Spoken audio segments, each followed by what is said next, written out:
In response, America also launched its own satellite in 1958. But in 1961, America gets a huge shock. An astronaut named Yuri Gagarin becomes the first person to go into space. And once again, Russia gets ahead in the race. Just 1 week later, on April 20th, 1961, American President John F. Kennedy writes a letter to his vice president. How can we beat the Soviets?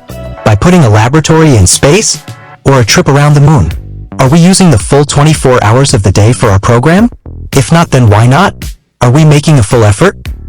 What kind of space program can we launch quickly? One that gives America not just dramatic results, but also puts us at #1 in this race. In this mental struggle, they find the answer. And somehow they realize that the next step will be a human stepping on the moon.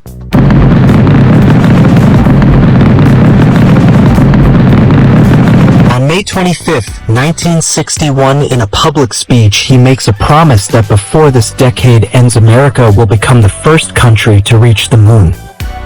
And not just that, the team they send to the moon, they'll also bring them back to Earth safely. Before this decade is out, of landing a man on the moon and returning him safely to the Earth. Friends, looking at today's scientific progress, saying something like this may not sound too abnormal now.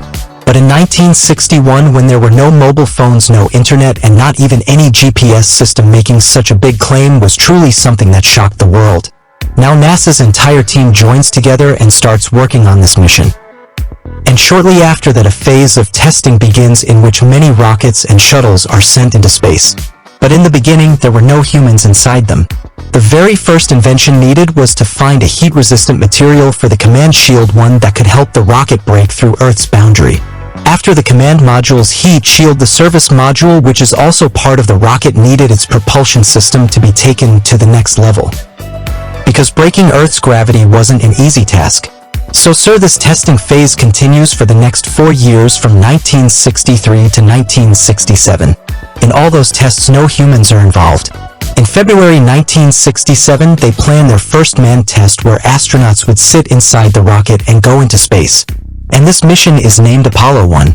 But unfortunately, while they are practicing this mission on the ground, a fire breaks out in the cabin.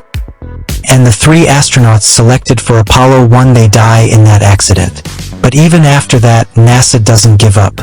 And until Apollo 6, the missions that follow, they are once again unmanned, meaning no astronauts are present.